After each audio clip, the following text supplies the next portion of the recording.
Bleeding purple and gold. From the heart of Los Angeles, this is the LakersNation.com podcast with your host, Trevor Lane. Hey everybody, welcome to today's show. As always, we are powered by CLNS Media and LakersNation.com. Well, the NBA Finals are in full swing, and for the Lakers, that doesn't mean a whole heck of a lot, even though there are a few former Lakers playing in the Finals. Right now, the Lakers are getting ready for the NBA Draft, which is coming up on June 21st, and free agency, which begins at midnight on July 1st. So in order to break down all the stuff that's still going on in the world of the Los Angeles Lakers, brought in Alex Kennedy of HoopsHype, good friend of the show. Alex, thanks so much for coming on. Hey, thanks for having me. I appreciate it. So, Alex, these NBA Finals are going on right now, and Lakers fans are certainly watching the Finals, paying attention to them, but a lot of people are keeping an eye on LeBron James. Will the outcome of this year's NBA Finals make a big impact on where he winds up going in free agency in July? It's possible. I mean, certainly if they win the championship, then that changes everything. But I think most of us agree that that's not going to happen. That, this Golden State Warriors team is just so much better than Cleveland. But it really depends, how Cleveland loses. If they're blown out and swept in 4 games and, LeBron has another performance like he does in game 1 where he's putting up, 51 points, 8 rebounds, 8 assists. If he carries a team like that throughout the entire series and they still, don't win a game, or even if they just, win 1 game, he's going to be frustrated. And you look at this Cavs team, they don't really have a lot of avenues to improve that roster. They've already, given big contracts to certain players that have, made their cap sheet somewhat difficult to work around. Obviously, they can still make trades, but they really went in all. They went all in at the trade deadline with their assets, and that didn't really work out too well for them. So I think if you're a Laker fan, you're really rooting for the Cavaliers to get blown out in embarrassing fashion, for LeBron to get zero help, and basically just be looking at this Cavs team and saying, I don't want to be back here. There's nothing we can do. I can't compete for a championship with this core around me. So I think that's kind of what Laker fans should be rooting for if you're watching the finals. But I do think that it could have an impact. You look at this offseason, there are so few teams that have cap space to, and there's not really one destination you could point to and say, oh, that's the obvious destination for LeBron. Houston has been mentioned, but their cap situation, they're going to have to do a whole lot and gut that team almost to be able to bring in LeBron James and keep, important pieces like James Harden, Chris Paul, Clint Capella. It's hard to imagine how they can do that. So it really comes down to the young teams like Philly and LA. And I can't see him going to somewhere like Dallas or Atlanta just because they're rebuilding.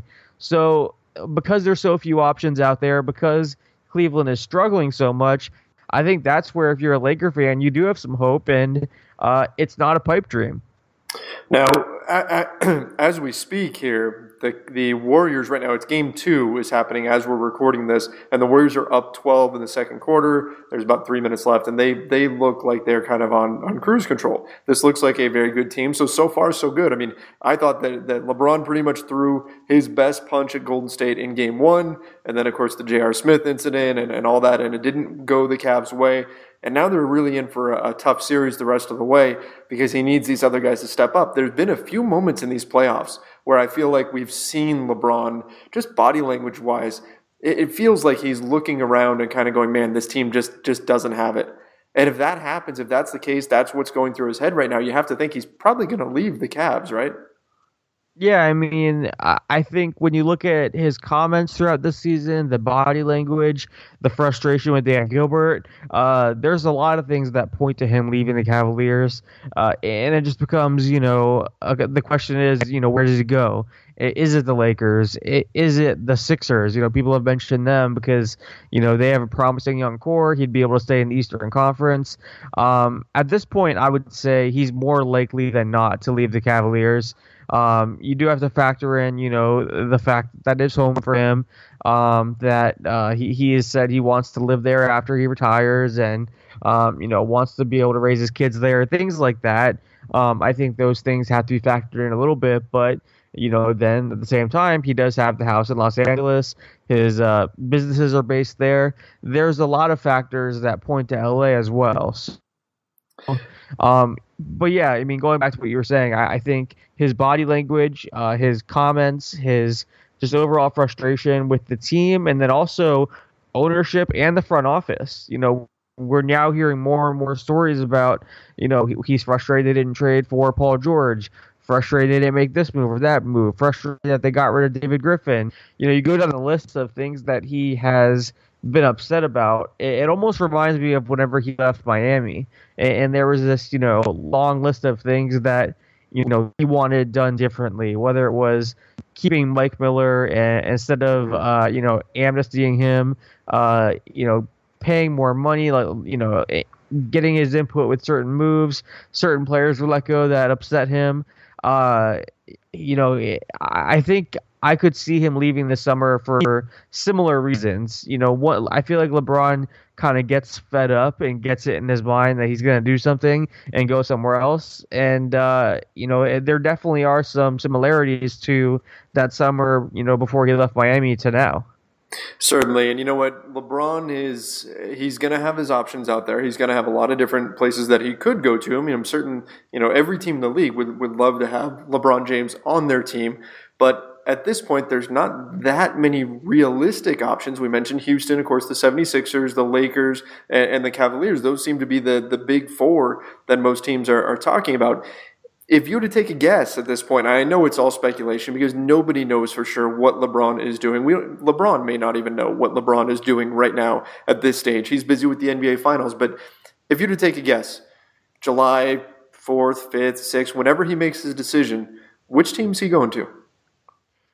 See, this is really hard because I don't think he goes to the Lakers if he goes alone. I think that their young core is too far away. Yeah, their young core is too far away from contention, and obviously with LeBron, he wants to compete for a championship every single year. So I think if he can, add another star with him to go to the Lakers, whether that's Paul George, whether that's a trade for Kawhi Leonard, go through the list. If he's able to get another star to come with him to LA, I think that becomes feasible. Or if, he is just confident that they can add a star sooner than later, even if it's not this summer. We saw the whole thing with the Cavaliers and Kevin Love. He went there before they had Kevin Love. Andrew Wiggins was obviously on the roster, and then he knew, Kevin Love would be coming shortly after. Right. So, if there's something like that in place where he goes there and then he has some kind of idea that a star is going to come pretty soon, I could see LA being the destination, especially just because he has the businesses there. I think he likes the idea of being in that market and taking advantage of everything that comes with being in LA. Magic Johnson is someone that he has said, he idolizes from a business standpoint. He wants to be, a billionaire. We've heard a whole lot of things that suggest LA makes sense. But from a basketball standpoint, I think he needs another star to go there because I don't look at this Lakers team and think, adding LeBron is enough to make them a contender. I think they need more help than that. So, I mean, if it's purely basketball and, there aren't off-court business-type decisions factored in, then I think, Houston is probably the place that jumps out at me. Just he's best friend with Chris Paul. James Harden is obviously a phenomenal player, probably the MVP this year. Clint Capella is only going to keep getting better.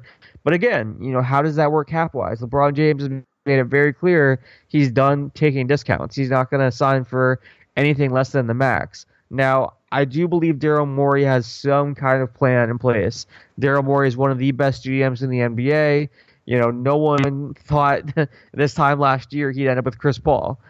So he's very good at surprising us and putting together these plans where he can add a star and build a super team. So I don't put it past the Rockets. I think they're probably my favorite at this point. So I would say the Rockets right now, but that team would look very different next year. People are picturing that Rockets team and thinking, oh, they're going to have Eric Gordon and Clint Capella and, go down the list. But that's a very different looking team if they do land LeBron. And the Sixers, too, they stand out, too. But we just haven't heard enough from LeBron's side or the Sixers side to think that that's really going to happen or they're high on his list. So right now, I would say Houston is probably my number one. And then the Lakers, if he can land, another star to go with him, is number two. Agree 100% with you right there. I've been saying for a while now that I think Houston's going to be the destination. Of course, you know what? I couldn't predict that he was going to Miami. I remember back then I thought he was going to New York, and that didn't end up happening. He ends up going to Miami. I didn't see him going back to Cleveland, so I don't know if I can't say we'll be right on this one, but it feels like that would make a lot of sense for him. Now, Alex, at this stage, this is kind of, it's strange with the Lakers not being in the playoffs, but this is getting into kind of the fun part of the basketball season for me, which is kind of weird because the team isn't even playing, but just covering the team. We're getting into the draft and we're getting into free agency, which is like the two most exciting times for the Lakers right now, because this is when we're going to really see the team be formed. Magic Johnson and Rob Pelinka can really put their fingerprints on this organization. So let's talk a little bit about the draft. All right. I know you've been following this draft quite a bit. What are your thoughts? There are a lot of people who say, oh, you know, this draft is a deep draft or it's top heavy or whatever. What do you see overall from this draft? Our NBA draft segment of the show is brought to you by Sumo Jerky. Head over to sumojerky.com. You can sign up to get some of the world's best jerky delivered straight to your door. How it works is they scour the globe, the good folks at Sumo Jerky do, and they find the best beef jerky around, including rare brands and small batch jerky. So this isn't the kind of jerky that you're necessarily going to find in your grocery store. They're going to find special stuff just for you. They try all the different kinds of jerkies. They review all the ingredients and make sure that everything is top quality and meets Sumo Jerky standards. They ship the best of the best to your door every single month. You can enjoy it yourself. You can give it to a friend as a gift. It is amazing stuff. And again, the best part is they send it straight to your door. You don't even have to go to the grocery store for it or anything else. So again, check them out, guys. Very, very worth it. Go to sumojerky.com and get a delicious treat. I like this draft. I do think it is pretty deep. You know, there are some guys in this draft, especially big men, that you can get pretty far down in the first round that I think in most drafts would go a bit higher. When you look at the top 10, for example, you have guys like DeAndre Ayton, Marvin Bagley, Jaren Jackson Jr., Mo Bamba, Wendell Carter. There's so many guys that are right there in that top 10 that, guys like Robert Williams. There are a lot of guys that are falling down a bit and can be had in the middle of the first round or late first round that I think most years would probably be considered, possible lottery guys. And I think this is a deep draft. There's a lot of guys that have potential that you could get later in the first round. I'm looking at a mock draft right now from Aaron Smith, who does our mock at HoopsHype. And, he has a guy who I love, Lonnie Walker. He's someone that has a ton of potential. I think his game fits the NBA style so much better than it did college. He's a guy that showed, glimpses when he was healthy. Could be a very good player at the next level. He has him going 20 right now, and that's just crazy to me. A guy like Troy Brown, who did really well at Oregon as a freshman, a 6'7" combo guard, he has him going 23.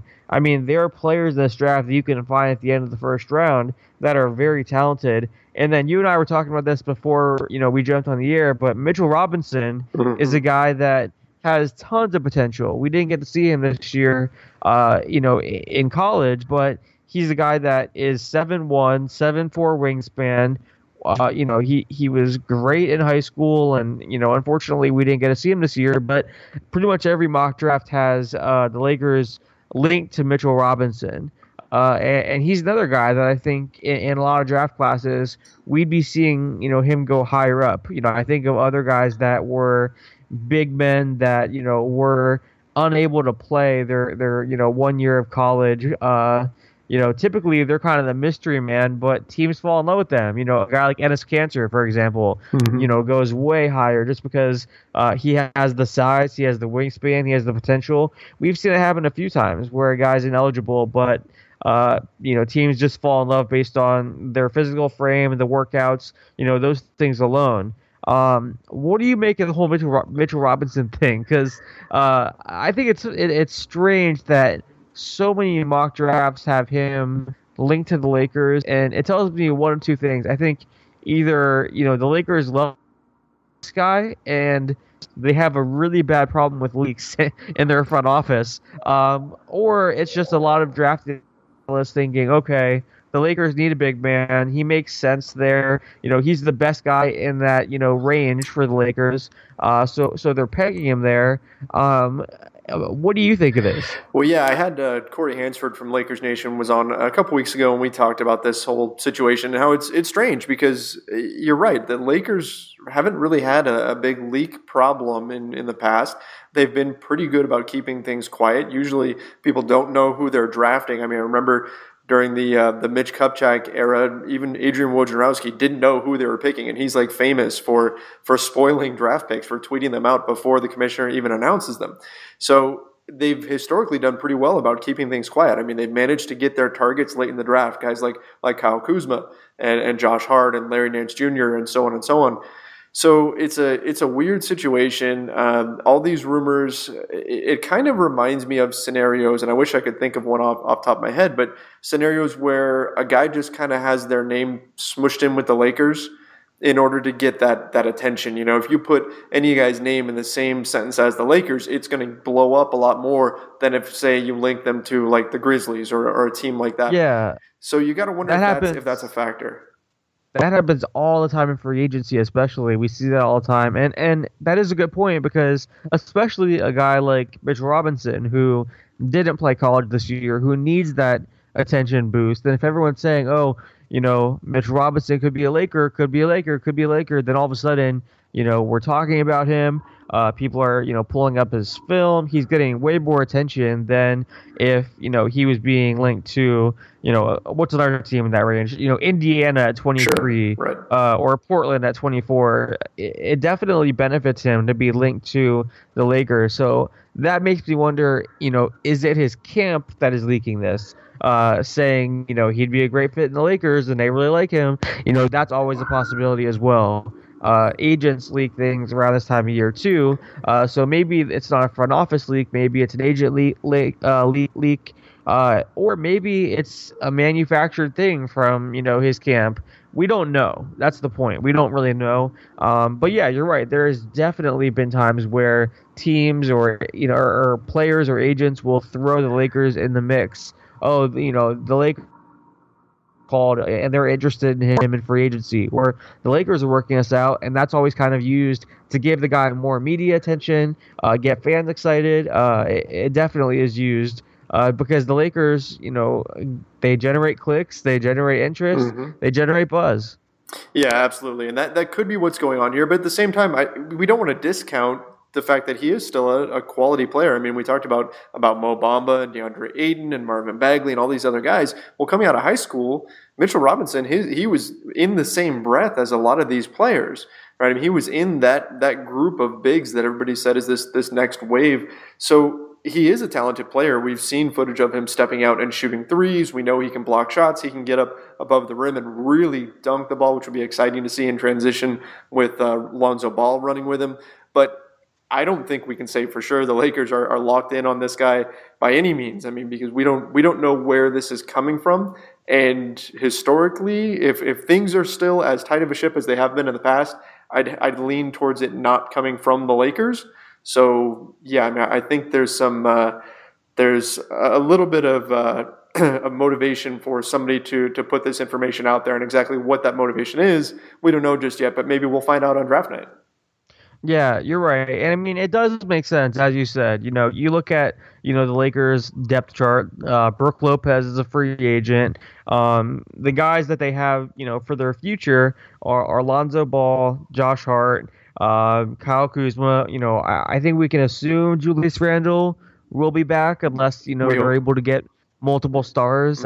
So you kind of look at those positions and say, okay, they have their guy of the future. Center is one of those positions where you have to wonder if a guy like Robinson's there, do they go and pull the trigger on him? So I understand it. I get why people are linking him to the Lakers, especially if they're hearing something from the agent or they did hear something, from the Lakers. We don't know where it's coming from, but it does make sense, as you're saying. Yeah, and the rumor was the Lakers had told him to shut down his workout because they promised him to pick him at 25, and that was a couple of weeks ago, I believe, that came out, which made no sense because, for the Lakers to tell somebody to shut down their workout process at this point and then for that information to get leaked, I mean, they're still doing their homework. They're still figuring everything out. That would be very, very premature of them to do. Yeah, it was so early. I'm glad you brought that up. That doesn't happen that early in the process. It really doesn't. I mean, it would just be crazy for for a team to do that this early in the process. And honestly, I want to add this too. Just because a team makes a promise to a guy doesn't mean they're going to go there or be on the board whenever that pick comes. There have been plenty of times where a team has made a promise to a guy, and then that guy ends up going 10 picks higher. Whenever a guy shuts down their workouts or leaves the combine or stops visiting teams because they have a promise, typically what ends up happening is it almost helps that player's stock more than hurts it. I look at Dion Waiters, and he's the best example of this. He left the combine. He stopped doing workouts, and he had a promise in the teens. I think it was from Phoenix, if I remember correctly. And then obviously, he ends up going number 4 to Cleveland. He went way higher than anyone expected. And basically what happened was he had a promise. Every other team sat down and said, man, he has a promise. What are we missing out on? And they all started looking back at his film, and all these teams came enamored with him and really fell in love with his game, even though he wasn't working out for them, even though they didn't get a chance to see him in their facility. So sometimes a promise can actually, help a guy's stock, and they're not even there on the board whenever the team that makes the promise is picking. Right, absolutely. And that's exactly what could be going on here, where, walking out of your workouts and shutting down makes it seem like some team has promised you. You attach your name to the Lakers, you're going to get a lot of attention. And next thing you know, you're getting picked, 15th or something like that, instead of getting taken at the end of the first round. And that could be what's happening here. Could be a little bit of manipulation on that side. Let's talk a little LiAngelo Ball. I know you've been around the Ball family a bit. Everything I'm hearing is that this guy is not going to get drafted, yet we know he worked out with the Lakers. What are you hearing about him? I would be surprised if he got drafted. Basically, I was down at the Pro Basketball Combine in Bradenton, Florida at the IMG Academy, and there was 24 prospects there. LiAngelo competed in the second day, which was with some of the better prospects that were in attendance. And, he did a pretty good job. He put up some quiet points. He made some nice hustle plays, but on the floor, he didn't look like he belonged on the same court as certain players like Dikembe Dixon or Rodney Bullock. They were guys that, I could see getting two-way contracts next year and really being effective. And LiAngelo, he's 6'5". He tries to post up way too often for someone that height. If he were to play at the next level, he's not going to be able to do that. Before the combine, he was saying that, he really wanted to showcase his jump shot, and his jumper, it wasn't bad. There were times where he got hot during workouts and, knocked down, 13 to 14 shots, but there were also times where his jumper went cold, and it just, for someone his size and his inconsistent shot, the fact that he relies on that post-up game so much, I just can't see him being drafted. And I do think I tried to write this in my article for HoopsHype when, I basically wrote an article behind the scenes with the Ball family for 48 hours. In his first scrimmage, his team was getting blown out. And a lot of his points and numbers actually came, game was already decided, and the main battle in that game was between Dixon and Bullock, the guys I just mentioned. They were really going at it, and then LiAngelo kind of padded his stats a little bit. The second scrimmage he was in, the final scrimmage he was in, the guy that he was going to be going up against, I think his name is LeGerald Vicks from Kansas. He actually injured his knee, and he was one of the best players at the combine. He didn't play in that game, so what they did was they got a staffer from the pro basketball combine who's now a G League coach to sub in and play 3-on-3. And the guy had played college basketball for 4 years at Stony Brook. He averaged like 1 point per game. But basically my point is, for most of that second scrimmage, LiAngelo had a pro basketball combine staffer, a G League coach guarding him, who's like 5'10", 5'11". So people saw his numbers in that second scrimmage, and it wasn't against a fellow draft prospect. For most of that scrimmage, he was being guarded by someone that was on the court just to make sure they could have 3-on-3. So it was really hard to take away, a lot from that scrimmage. And, there's just been a lot of things coming out from that camp. At one point they were trying to exaggerate his vertical leap. He had told me he was working out for the Warriors. The Warriors turn around and reject it or deny it, saying there's no workout scheduled. And then his camp says, oh, it's because we agreed to a workout. We just haven't agreed to a date. There's just a whole lot going on there. So I don't think he gets drafted. I'll say that. There have been people who say that he won't be in the G League next year. I disagree with that. I think he will be in the G League next year. I think there is some kind of agreement where the Lakers would put him on the G League roster. When I talked to LaVar Ball, he made it sound like that was, the floor. That the Lakers would at least agree to put him on the G League roster, maybe as a favorite Lonzo. I don't really know. That's how LaVar made it sound.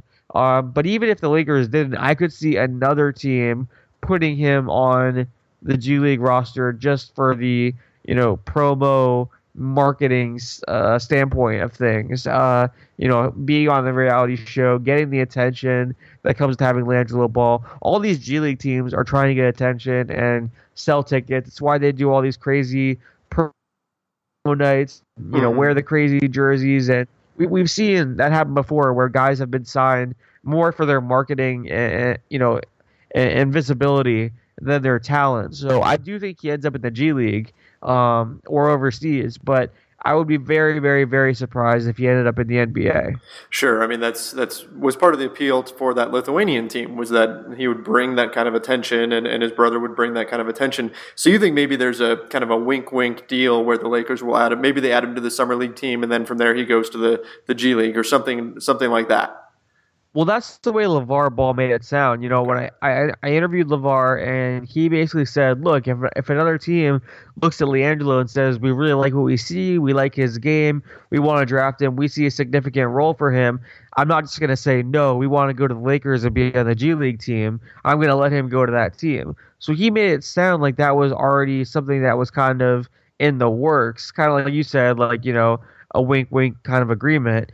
He made it sound like, it's a decision between should we go to that team or should we go play for the Lakers G League team like we've already discussed. That's kind of the way he made it sound. I could be wrong there. Maybe that's just his hope.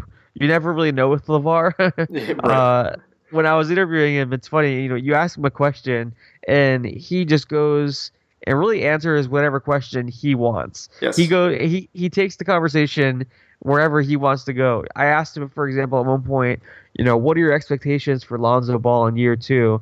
And he said, I hope he's twice as good, and then proceeded to go on a 5-minute rant about how Gunnar Peterson, the head trainer for the Lakers, is to blame for all of Lonzo's injuries, and Lonzo was never hurt before. He got to the Lakers, and Gunnar Peterson doesn't know what he's doing and has hurt all these different guys, and it was just crazy. So you never know what you're gonna get from LaVar. I don't know how credible that is, but I will say, in talking to LaVar, it made it sound like there was already some kind of G League type agreement between Jello and the Lakers. Well, let me ask you this. I mean, LiAngelo has been much maligned. There are a lot of people who think that he is just flat out not an NBA player. He's not going to be at that level. Lonzo obviously is, and there are some who say that LaMelo is. So from the Lakers' perspective, might it be wise to kind of keep the Ball family happy in terms of LiAngelo, and then that might mean stashing him with the South Bay Lakers so that when it comes time, then you've already got that in, and then the Ball family has that much more motivation to funnel LaMelo to Los Angeles. Could that be part of the plan here? Well, I don't really know. I'm not sure about LaMelo in terms of his NBA talent. I've heard some people say that. I know at one point he was being talked about as a top prospect, but he's also really inefficient. I'm not sure about his NBA prospects, but I do think there is something to be said for keeping Lonzo happy. If putting Jello in the G League is going to keep Lonzo happy, that could be worth it. And one thing that LaVar did say, and he said this before, is that Lonzo would be willing to take a significant discount on his next NBA contract if. And he kind of made it sound like if the Lakers do right by him, and maybe that does mean putting Jello on the D League team, trying to go after LaMelo whenever that time comes, that could be worth it. If putting Jello on your G League team ends up with Lonzo taking this big discount to put stars around him, then yeah, that's worth it. That's great for the Lakers. Yeah, absolutely. And that's what LaVar basically said. He the way he told it to me was, Lonzo's willing to play for pennies because he wants stars around him. So if that's the case, then yeah, you do want to keep Lonzo happy. But I do think there is some fear that if you put Jello on the G League team, let's say you get LaMelo on the Lakers roster, how much control do you really want to give the Ball family? Right. We're talking, LaVar is obviously someone that is so hot and cold. He can, praise his sons 1 second, but the next second, he's trashing Luke Walton and trashing the head trainer of the Lakers and questioning, teammates and things like that. There's a lot of risk there too. Yeah, absolutely. It's going to be something that Magic Johnson and Rob Pelinka are going to have to navigate very, very carefully. Now let's wrap up our draft talk here. Looking at the mock drafts, let's focus on that 25th pick. Is there anybody that you think that is in the Lakers draft range? Obviously, hey, it'd be great if they got Ayton, right? That would be fantastic, or Bagley, or Doncic, or any of those guys. But obviously, that's not realistic. So, of the guys that are realistically going to be there or may be there for the Lakers to select at 25, is there one guy that you feel is just a perfect fit for the team, or a guy that you hope to see wind up with the Lakers? Yeah, there are a few guys I'm really interested in. I think obviously if a guy like Lonnie Walker slips, he would be great. I already mentioned how much I like him. If KCP isn't back next year, I could see them going after someone like Gary Trent Jr.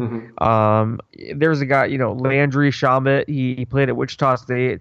Great three-point shooter. I think he's one of those guys that is really going to help himself in workouts because he just shoots the ball so well, and I could see a team falling in love with him, during a workout because he's so gifted offensively and fits today's NBA so well with that jump shot. And then another guy I like is Chandler Hutchinson. He's 6'7", from Boise State.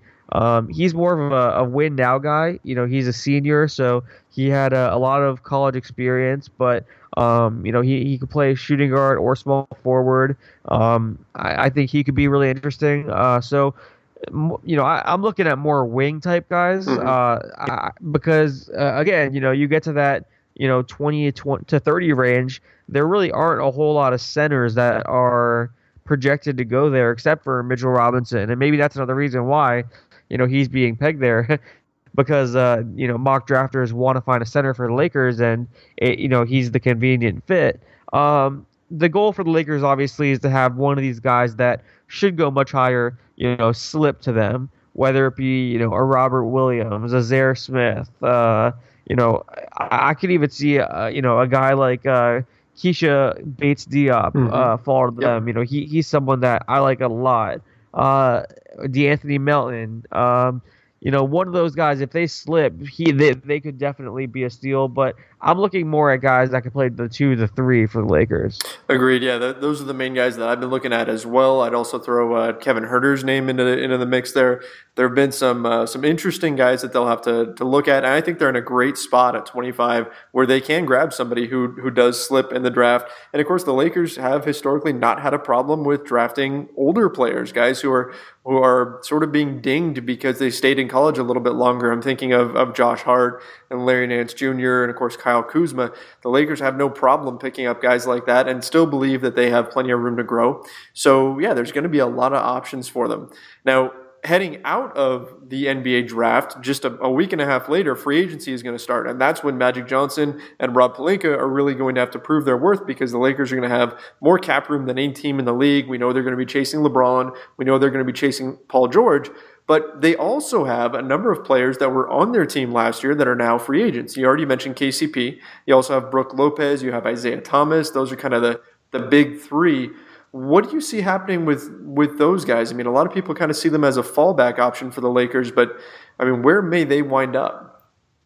Yeah, that's kind of the way I see it, especially the unrestricted guys, the guys like Brook Lopez and KCP and Isaiah Thomas. It really kind of depends what happens with their other free agency plans. I would keep Julius Randle. I think you can. I'm not sure there's a team out there that's going to give him a huge contract offer.